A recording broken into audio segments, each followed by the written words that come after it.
So I got my piece of art back, and I thought we could review this one like we did the last one.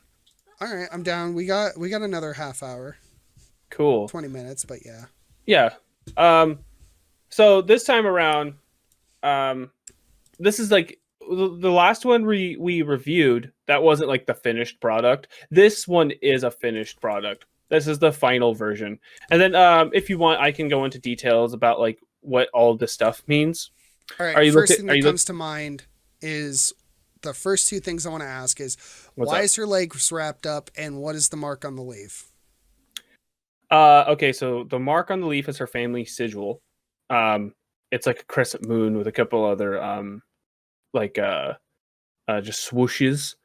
Looks like Um, daggers. It actually looked like a dagger well, that's cool because or she fist wields like punches. that. That's a cool like they look. Yeah, she wields daggers, so that's a It cool. looks like you know what I'm talking about though, like the fist with the dagger at the end. The fist with the dagger at the Like end. fist and you grip this thing and then it meets up in the middle. I You know what don't I'm think talking so. about? No, I don't think so. Um, I can't remember what the fuck they're called. I'm just gonna Push type in knives. Like almost like dagger. a push knife, but not a push knife. Push knife.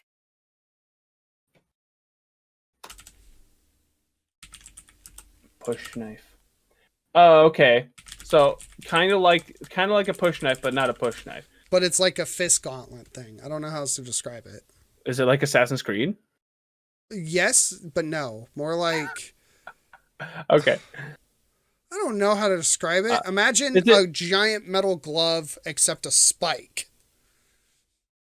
Uh, so like the Assassin's Creed blade, but it's on top of your arm instead of underneath. I can't remember what the fuck it's called. I know there's an actual Okay. word for it. Okay. And the reason she's covered in black wrappings is because she's trying to hide her identity, and so she doesn't want to show like the color of her fur. Um, Okay. she because throughout the spoilers for Oregonia and the Legend of the Meese, it's been out for 2 years. Sorry, guys. Um, but her name is Mila Sheik, and she's Did you parading. really did you really name her Sheik? I forgot about that. Yes, it's an homage to Sheik. the Sheik in the Legend of Zelda, in the Sheik in the Legend of Zelda. So So my what was question fuck? What was I saying? Oh yeah, so how can she hide herself so well if she's always wearing the same purple coat? she's not always wearing it, like Um, because okay, so she's got like she's got two sort of, god damn it. Okay, so I'm just giving you shit, dude. It's Mila Mila is, and her counterpart Shroud, so the one on the right, like her just like this is her Shroud persona. okay. And Shroud is like he's kind of like an assassin or of sorts, I who, definitely got the feel of assassin. yeah. uh but he's I haven't read my book in so long. um but he's sort of like he works for like, he's kind of like, what's I can't think of like the word, but like, um what's the fucking word, like, so he kind of works in this like, Mercenary? no, he's like, I'm gonna say he, because like when Mila is pretending to be Shroud is supposed to be a guy, and only certain people know his true identity as Sean Sheik, Mila's older brother. But a couple years before the events of the book, Sean dies, and then Mila takes up his mantle without telling anyone. I've heard this story before and I can't now I'm trying to remember where I heard it from. Oh yeah, where?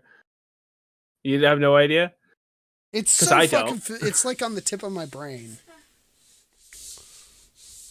Um, but so yeah, so she's trying to be, I guess, like, I didn't think Edgelord. about it. Well, she's like, she's, I can't. So it's like when she puts on the cowl and hides her identity, she like becomes a different person because she's normally very shy and like a nervous type of person, but when she hides herself, she can more easily adapt into this persona.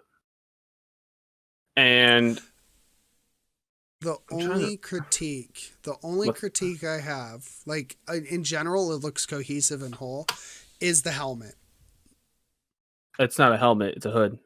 Well, either way, the hood looks flat, even where there's supposed to be depth. It looks really flat. Okay, I think in retrospect, I think it was supposed to like the way I usually draw it. It's like it covers a lot of her face. It almost black. You almost can't see her eyes. Yeah, so like I was gonna say, there's when the hood's up, her face should definitely have shading over it. Because I don't know why he didn't do that. Yeah, like if you go like this, you can see shading.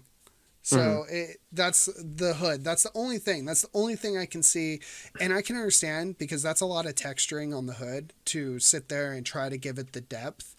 But they could have easily have taken this back with like three leaves.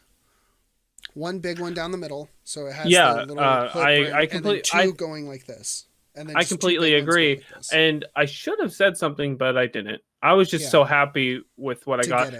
And he got it like right the first time. Yeah, like, it looks really good. The only thing I had him change, I had him add the sigil, and I made him make the ice blade longer.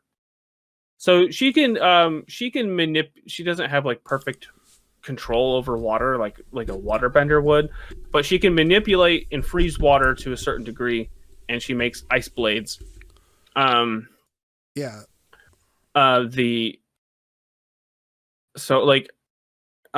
know if you can tell by her eyes, but it's supposed to be like inspired by like Hinata Hyuga. They're kind of like pink, but I really wanted the blue in there to symbolize like water. So that's where that comes from. I like the wrapping job they did. It has its own uniqueness to it, and I can definitely tell that they struggled with it a little bit because they put a lot of time and effort into making sure that none of the wraps met up with any lines in the crooks and crannies. Yeah, I'm looking at it, and like he did like a really good job. He really did. Mila just looks so fucking cute. I can't handle it. And like the leaves over her ears. Yeah, he did that himself. Like I didn't tell him to do that. I was going to say the one on the left, on her left ear, on the bottom part, there's no depth, so it just looks kind of flat on her ear. Yes. I don't mind though. Because like these are just supposed to be kind of like really detailed references for whoever fucking redoes the cover art. Well, it's not just redoing the cover art. What you could do is use these characters as chapter segments. So like chapter 3, you could have a picture, or chapter 2 or 1, you could have a picture of Eli right there. Yeah. And then chapter 4 or 5, whenever this character is introduced, you could have like the shroud, and then later down the line show Mila. And then, like, you can slowly add these character arts in there as well. This as Mila like a reprint. This picture on the right I could definitely use that as like chapter art. I was actually gonna hire somebody to make like sketch art for every chapter, like just black and white these images, just grayscale these images and use them as the art. Well, there's not gonna be enough for every chapter, and I really need one on every chapter. I want like a small piece of art at the beginning of every chapter at the top. Like that's how I envisioned it. Well, if you do that, I would also add in like bits and art of like landscapes or like important like items or random things. Like I'll pick like imagine a like and imagine like a little mouse house, like their little hut mixed with all the things they're using as items to live. Like imagine like a farmhouse like we would live in, but then transform it down to a mouse level and imagine what they're using instead of like I've we would have a literally wooden bucket. They I could drew have an like a acorn perfect I drew bucket. like a perfect picture of exactly what you're describing. Like Yeah. I have a really good one sitting around here Yeah, use somewhere. that. There you go. There's Well, there's a chapter art right there yeah, for one of them. it might be a little inconsistent with the newest version of him now. It Um, maybe, but like updating that and having stuff like that, even random, even something random throughout the chapter, like I left home, and you show something like that, it gives the reader more to look at and be like, oh my god, that's right, they're mice. They're using like instead of a regular bucket, they're using an acorn. Like it adds to the level of a reader to be like, oh fuck, that's right, and it kind of allows your brain to start manipulating what you're seeing, because a lot of people when they're reading a book, they'll picture it as humans like all the time, even if you state they're not humans, so they forget like what other creatures might use or what other people, even aliens, would use as those daily objects. Yeah, so it's a way actually, to add that reference. I thought of a way that I could have my art in there and not have it be wildly, or like have it be like fuck with continuity. I could have multiple artists draw multiple scenes, and then like I could write their, you know, their signature at the bottom, or like show their signature at the have bottom, them sign it. and then like Have them kind of like have like a wide range of different styles. And, I like that. I like that throughout the chapters. And then they could use my character sheets, the new ones, as a basis for how to draw Eli and Mila, and I'm gonna have him work on Chris next. I like it. I genuinely like this. Like I said, the only couple nitpicky things, like the helmet, like 3 leaves, 1 big one, 2 big ones, and it would have been perfect. Yeah. Oh, hey, check this out. This is actually really cool. I did this for shits and gigs. I did this for shits and gigs. Because I just thought it was really cool. All right, here you go. Do. Oh, you put them next to each other. Yeah, like it does. Like it just looks right. It, like I love the consistency. I love that you can put these two characters together and it works. Like that's just, it just blows me away. Yeah, it's they surreal. work. I can tell that like there would be environmental shading that's a little bit different, but they absolutely do work together. Yeah. And I'm still pleased. Looking back on Eli, I am definitely pleased that they added in like the rope and the leaf under it, and like it looks a lot more cohesive. Definitely getting Peter Pan vibes. Well, Eli is inspired from Link from The Legend of Zelda, who is also in himself inspired by Peter Pan. I was definitely going for Link. Whereas Mila is like a combination of like Hinata and Impa, or Sheik from like Ocarina of Time. Well, when they send you when you get the rest of the character art, we'll see as they develop, and always. So now you can use this as like a good reference point. So if he sends you a piece and you're like, fuck, I don't know if this looks right, you can drag and drop them next to each other and be like, okay, this is where this needs to be changed. I don't think there's going to be a problem, dude, because he always fucking, check. He probably, if I were him, I would have pulled this up too. Like I would have pulled Eli up and made sure they were consistent. I think, you know, they're both incredibly consistent. So I'm not worried about Chris being inconsistent. I kind of like how he definitely changed the leaves, and I like that he's trying to do a different leaf. Yeah, they're supposed to be from 2 different regions. Yeah. Again, the one thing, just like always double check, because like that helmet thing, like the hood thing, that was a really, like, as hard as it is to spot that, if you put them next to each other with the hood on, you would have spotted it, because you would have seen Eli's head and you would have said, that's 1 leaf. Why does he have 40 leaves on my head? Yeah, it was odd. Yeah. Because the way I always imagined it is like 1 big leaf that goes over. Yeah. And I should have like, had him change it. Like, again, like I just pictured it like a hood. Like it kind of feels like there should be 2 leaves, 1 on each side, and then 1 big one down the middle for like the thing. And then it would be like a nice hood. Yeah. But yeah. That's my fault for not telling him. No, it's okay. Like you missed it, and that's easy. That's an Um, easily missed thing. I could probably hit him up and say, "Hey, you want $5 more? Fix this or whatever." Just He'd probably do it yeah, for free.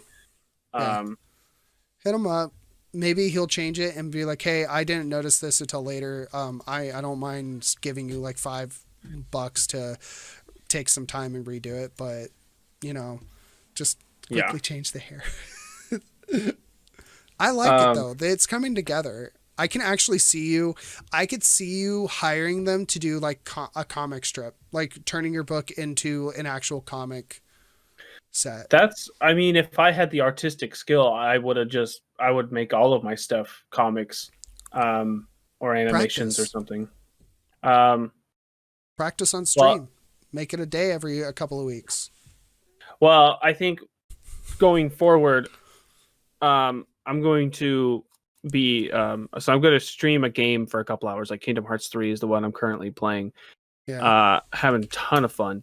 Um, Excuse me. but yeah, and I think at the last hour and a half of my stream, I'm gonna be editing Oregonia because I want to try to get the art done and the book done at the same time. So That's a lot. just huh?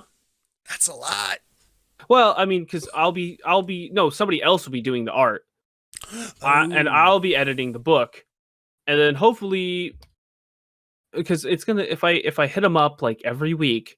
Because he's always got like art in between the shit Yeah. I ask him to do, so it might be a few weeks if not a few months before and like I'll probably end up asking him to do my main antagonist too. So I don't even know if my main antagonist is going to be on the cover. He might be on the back of the book. I think you should do a silhouette of him, like a really dramatized silhouette of him. Well, no, I want to get a full character sheet for him, and then like maybe I'll have the I don't want him to be front and center on the book or even on the Yeah. back of the book, but I'll have whoever does the cover art. I'll have him or her, make him look more shadowy. Shadow. Oh, holy shit, dude! I can only imagine how Umbra's gonna look. He's he's like Eli. Because like Eli's got huge fucking ears, and the only other character in the book who has ears like Eli is Umbra. So he's gonna be like Eli, except just like black, and he's gonna be in like a black robe, and he's the only Mies in the whole book, I think, who has black fur too. I just when I see him in my head, he just seems so cool. He's essentially a dark Eli. He's got a slit in his ears. And he just does not fuck around. I actually when I went back through the book, in later drafts, I made it. I rewrote him so he at no point in the book does he enjoy what he's doing. Okay. And I gave all of the cynicism and cruelty, like the Joker aesthetic to this other character who I just made up while writing the book. Like his name's Jackal. Jackal. Yeah, It's a jackal. Jackal. Yeah, Jackal. Jackal. Like I kind of accidentally made him, and it works because he can be like the character you hate, and Umbra can be the antagonist you can sympathize with. Which is cool. So I took out any. He doesn't. I made sure to take out every single laugh, every single like evil like Thing. Thing. Like he's evil. That's a lot of work. He does some bad shit, but at no point does it seem like he's enjoying it. I took out any moment where he might be smiling, laughing, or like he's like maniacal. I took all of that out. All right. And then I made his backstory really fucking sad. Well, it sounds like you've gotten a really good grasp on your characters in the last couple of years, and it sounds like these last few months you've been really digging into that trench. So the person who edited my novel, she said like, we talked about like what she liked, and like I think the only complaint, like the book can start off kind of slow. And I wrote like a new introduction that like is supposed to help with that. But then, yeah, the book takes a little bit to really get going. But she did say she really liked my characters. She liked that they were fleshed out, and I think, and I said like, well, I agree, but I think Eli might be a little underdeveloped. And she's like, yeah, I think now that you mention it, yeah, I think Eli is a little underdeveloped. I'm like, so other than him being a little underdeveloped, I think, yeah, all my characters, but that's okay, because in the sequel, I'm gonna give him a lot more development. He's gonna have to take on a leadership role that he's kind of ambivalent towards. He just wants to, after his first big adventure, he just kind of wants to chill, but he's gonna have to pick up this leadership mantle, and that's gonna be fun and interesting. Sounds like you're starting like a several book series here, not just 2. Oh, there's gonna be 3. I want there to be 3. That sounds nice. Half the book, because like the book follows Eli, like it's mainly Eli's journey and the people he meets along the way. It's got a full like ensemble cast. I know, am I saying it wrong? Ensemble. I don't fucking remember. It just means like all of the main characters get attention. They all get attention. They all get an equal amount of attention. Eli maybe gets a little bit more because he's the main character.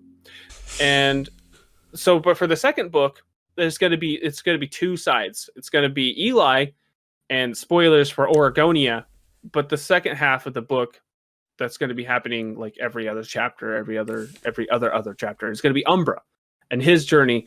And because like he survives, but he lives in hiding because most people hate him because he's like done terrible things. So he's gonna have to go through like a redemption arc. But no matter how hard he tries.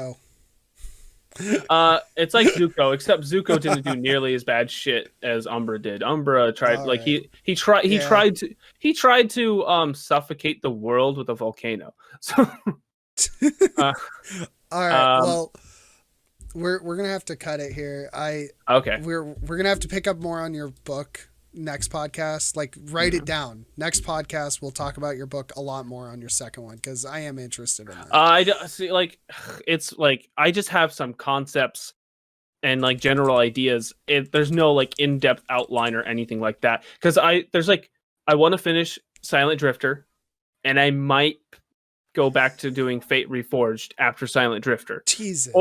Or if Silent Drift or Fate Reforged, I imagine it being in 3 kind of short books, like 50,000 words, 50,000 words, 50,000 words. It's kind of how I imagine it. I don't think it's going to end up that way. I think it's going to be like 50,000, 75,000, 25,000, or even less. I think the third part's going to be like really short. But it sounds like you're doing a lot of work with your book, and I'm actually really pleased to hear that from you, because I know that writing and having a hobby, and no matter what your hobby is, it's nice to be able to put your emotions onto paper. Yeah. I love it. Reading when I go over my book, I'm like, this is the type of stuff that like I'm into, and reading my book makes me feel excited and emotional, and it gives me the same exact feelings that I feel when I watch my favorite movies or play my favorite video games. So that's how I know I'm doing something right. If my own book can get me hyped and give me the feels like these other things can, then like that can happen for other people who pick it up. And I think as we were talking, somebody on Reddit hit me up and said, and I think she's gonna buy my book. That's sweet. Yeah, because like I posted Mila onto Reddit. Yeah. And somebody's like, "Oh, this is really cute." I'm like, "Yeah, it's really cool." And she's like asking me what it was. "Oh, it's a character from my book." And I'm like, "Oh, is this your book?" And I told her like, "Oh, Oregonia and the Legend of the Meese." And then she sent me a link, and she's like, "Is this your book?" I'm like, "That's my book." So who knows? Maybe she bought that's my book. One way to that's a way to promote yourself, like exactly. I got a sale today. Congrats, you got a sale. I hope she likes the book.